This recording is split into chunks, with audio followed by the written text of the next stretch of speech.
Welcome back to my channel and a very special welcome if you're new here. My name is Jen. I'm a certified weight loss and nutrition coach who has lost and maintained a 140-pound weight loss. And today we're talking about menopause. This is a question I get asked a lot. Can you do more videos on menopause?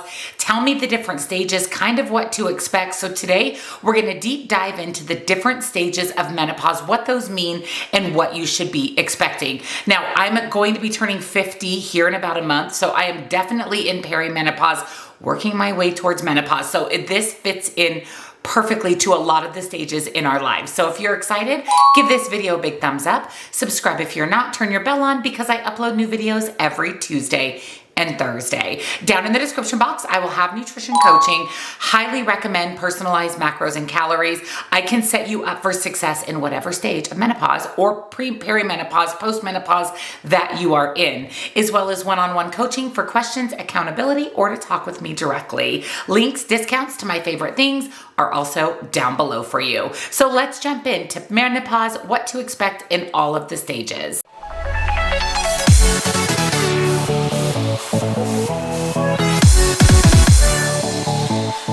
Let's first define what menopause is.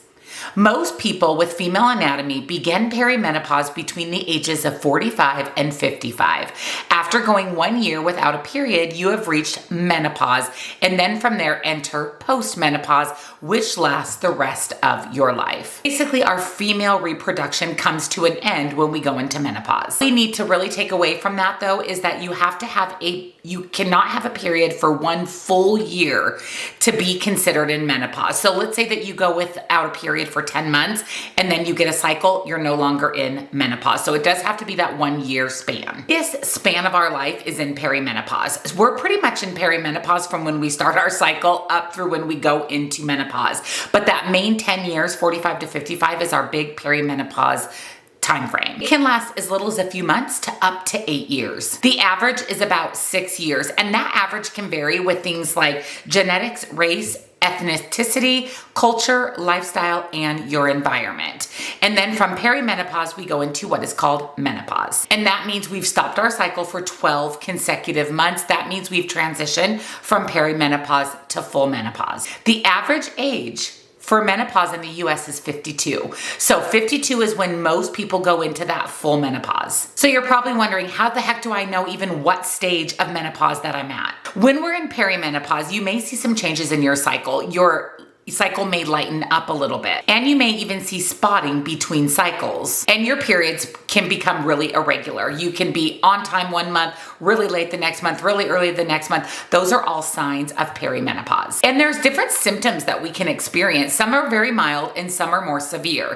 Things like hot flashes, night sweats, difficulty sleeping, joint and muscle discomfort, painful sex. Genitourinary symptoms of menopause: vaginal dryness, burning or itching, mood changes, forgetfulness, irritability, and difficulty concentrating. Now, like I said, this can vary from person to person. There's a lot of reasons why we may or may not experience these symptoms, but these can be very common. And obviously the menstrual changes can really affect our sex hormones when we're in perimenopause and moving into menopause. As we age, these hormones tend to decline, and that's why we see those changes. You reach menopause, again, after 12 consecutive months of no cycle. Once that 12 months is over, you're now officially in postmenopause. You know when menopause is over. Basically, what you want to think about is menopause is pretty much the end of your reproductive years. And then from this point on, you're in postmenopause, and this lasts the duration of your life. Symptoms of perimenopause, menopause may continue during postmenopause. So let's recap just to kind of make things a little bit more condensed. So perimenopause is typically between 45 and 55, but can last anywhere from months up to 8 years. Once you've no longer had a cycle for 12 months, you're in what is known as menopause. And then from menopause, we go to postmenopause, and we are in that stage of our life for the remainder of our lifetime. This is going to vary from person to person. Every body is different. So everybody's perimenopause, menopause, and postmenopause, what to expect is going to vary. You really need to take charge of your health, especially as we approach menopause. That is when we're going to notice a change in our hormones. That is when we're going to notice it to be a lot harder to lose and maintain our weight loss. We're going to see some physical and mental changes in our body. So it's really important to be aware of what to expect and know how to navigate that so that you can live a healthy, happy rest of your life in postmenopause. You want to keep your bones, your heart, your mind, your body functioning at its best. So I hope that this is helpful for you to kind of know where you are in the stages and kind of what to expect as you go through your postmenopause journey. Let me know down below, where are you? What have you noticed as far as symptoms go? And any tips and tricks you have, we would absolutely love to hear them. And if you enjoyed today's video, give it a thumbs up, subscribe, turn your bell on, and I will see you in the next one. Bye.